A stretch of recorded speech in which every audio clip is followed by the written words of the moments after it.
चौथे अध्याय का पार्ट 2 हम शुरू करने जा रहे हैं।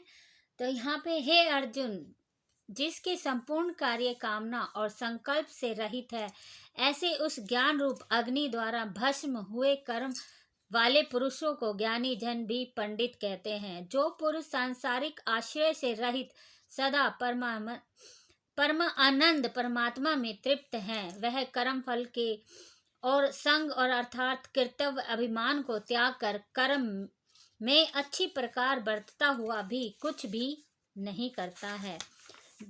जीत लिया है अंतकरण और शरीर जिसने, और त्याग दी है संपूर्ण भोगों की सामग्री जिसने, ऐसा आशा रहित पुरुष केवल शरीर संबंधी कर्मों को करता हुआ भी पाप को प्राप्त नहीं होता। अपने आप जो कुछ अप्राप्त हो उसमें ही संतुष्ट रहने वाला और हर्ष शोकादि मतलब हंसना, सुख दुख द्वंद्वों से अतीत हुआ तथा मत्सरता अर्थात ईर्ष्या से रहित, सिद्धि और असिद्धि में समत्व समान भाव रखने वाला पुरुष कर्मों को करके भी नहीं बंधता है, क्योंकि आसक्त रहित ज्ञान में स्थित हुए चित्त वाले यज्ञ के लिए आचरण करते हुए मुक्त पुरुष के संपूर्ण कर्म नष्ट हो जाते हैं।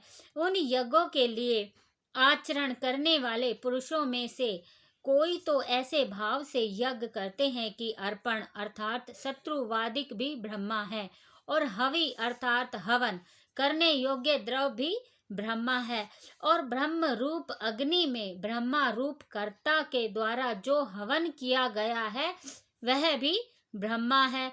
इसलिए ब्रह्म रूप कर्म में समाधिस्थ हुए उस पुरुष द्वारा जो प्राप्त होने योग्य है वह भी ब्रह्मा ही है, और दूसरे योगी जन देवताओं के पूजन रूप यज्ञ को ही अच्छी प्रकार से उपासते हैं अर्थात करते हैं, और दूसरे ज्ञानी जन पर ब्रह्मा परमात्मा रूप अग्नि में यज्ञ के द्वारा ही यज्ञों को हवन करते हैं।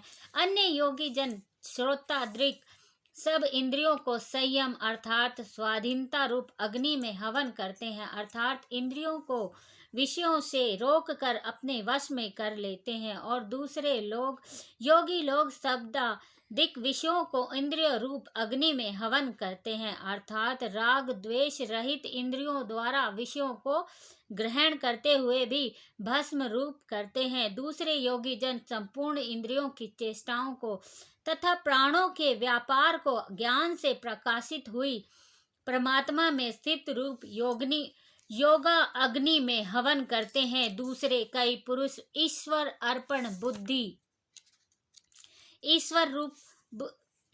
रूप बुद्धि में अर्पण करते हैं। लोक सेवा में द्रव लगाने वाले हैं। वैसे ही कई पुरुष सब धर्म पालन करने तप यज्ञों को करने वाले हैं, और कई अष्टांग योग रूप यज्ञों को करने वाले हैं, और दूसरे अहिंसा आदि तीक्ष्ण व्रतों से युक्त यत्नशील पुरुष भगवान के नाम का जप तथा भगवत प्राप्ति विषय शास्त्रों का अध्ययन रूप ज्ञान यज्ञ के करने वाले हैं। दूसरे योगी जन अपना वायु में प्राण वायु को हवन करते हैं। वैसे ही अन्य योगी जन प्राण वायु में अपान वायु को हवन करते हैं, तथा अन्य योगी जन प्राण और अपान की गति को रोककर प्राणायाम करते हैं। दूसरे नियमित आहार करने वाले योगी जन प्राणों को प्राणों में ही हवन करते हैं। इस प्रकार यज्ञों द्वारा नाश हो गया है पाप जिनका ऐसे हैं यह सब ही पुरुष यज्ञों को जानने वाले हैं। हे कुरुश्रेष्ठ अर्जुन, यज्ञों के परिणाम स्वरूप ज्ञानामृत को भोगने वाले योगी जन सनातन पर ब्रह्मा परमात्मा को प्राप्त होते हैं, और यज्ञ रहित पुरुषों को यह मनुष्य लोक भी सुखदायक नहीं है। फिर परलोक जैसे सुखदायक होगा, ऐसा बहुत प्रकार के यज्ञ वेद की वाणी में विस्तार किए गए हैं। उन सब को शरीर मन और इंद्रियों की क्रिया द्वारा ही उत्पन्न होने वाला जान, इस प्रकार तत्व से जानकर निष्काम कर्म योग द्वारा संसार बंधन से मुक्त हो जाएगा। हे अर्जुन, सांसारिक वस्तुओं से सिद्ध होने वाले यज्ञ से ज्ञान रूप यज्ञ सब प्रकार का श्रेष्ठ है, क्योंकि हे पार्थ, संपूर्ण यावन मात्र कर्म ज्ञान में शेष होते हैं, अर्थात ज्ञान उनकी प्रकाष्ठा है। इसलिए तत्वों को जानने वाले ज्ञानी पुरुषों से भली प्रकार दंडवत प्रणाम तथा सेवा और निष्कपट भाव से किए हुए प्रश्न द्वारा उस ज्ञान को जान। वे मर्म को जानने वाले ज्ञानी जन तुझे उस ज्ञान का उपदेश करेंगे कि जिसको जानकर तू फिर इस प्रकार का मोह प्राप्त नहीं होगा। और हे अर्जुन, जिस प्रकार ज्ञान के द्वारा सर्वव्यापी अनंत चेतन रूप हुआ अपने अंतर्गत समिष्ट बुद्धि के आधार संपूर्ण भूतों को देखेगा और उसके उपरांत मेरे में अर्थात सच्चिदानंद स्वरूप में एक ही भाव हुआ सच्चिदानंद में ही देखेगा। यदि तू सब पापियों से भी अधिक पाप करने वाला है तो भी ज्ञान रूप नौका द्वारा निस्संदेह संपूर्ण पापों को अच्छी प्रकार तर जाएगा। हे अर्जुन, जैसे प्रज्वलित अग्नि ईंधनों को भस्म कर देता है, वैसे ही ज्ञान रूप अग्नि संपूर्ण कर्मों को भस्म कर देता है। इसलिए इस संसार में ज्ञान के समान पवित्र करने वाला निस्संदेह कुछ भी नहीं है। उस ज्ञान को कितने ही काल से अपने आप समत्व बुद्धि रूप योग के द्वारा अच्छी प्रकार शुद्धांतकरण हुआ पुरुष आत्मा में अनुभव करता है।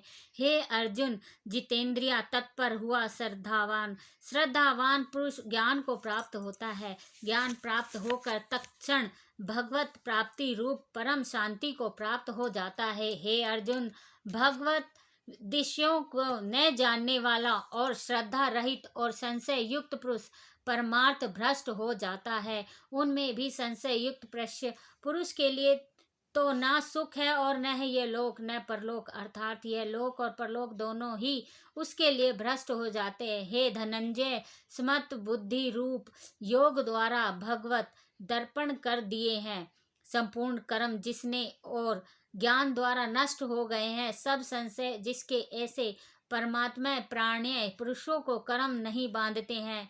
इससे हे भरतवंशी अर्जुन, तू समत्व बुद्धि मतलब समान बुद्धि रखने वाला रूप योग में स्थित हो और अज्ञान से उत्पन्न हुए हृदय में स्थित इस अपने संशय को ज्ञान रूप तलवार द्वारा छेदन करके युद्ध के लिए खड़ा हो। इति श्रीमद् भगवद गीता रूपे उपनिषद एवं ब्रह्मा विधा तथा योग शास्त्री विषयकः श्री कृष्ण और अर्जुन संकेह संवाद में ज्ञान कर्म संन्यास योग नामक 4था अध्याय समाप्ति। जय श्री कृष्णा। राधे राधे। यहाँ पे हमारा 4था अध्याय समाप्त होता है और अब हम 5वां अध्याय का पाठ करेंगे। वो बाद में आएगा, आप उसको ज़रूर सुनिए। मैंने भी सुना है और श्री कृष्ण से प्रार्थना करती हूँ कि मुझे जो इनको इस पाठ से ज्ञान देना है वो ज्ञान की प्राप्ति मुझे प्राप्त हो। है श्री कृष्णा जी।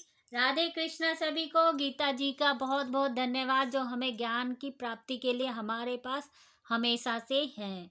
और अपने धर्म में ही रह के ज्ञान को प्राप्त करना गलत नहीं है, क्योंकि परमात्मा कहते हैं सब रूप में है, अलग अलग है, अनेक रूप है उसके, लेकिन वो एक ही है, बांटना नहीं है, एक करना है। राधे कृष्णा।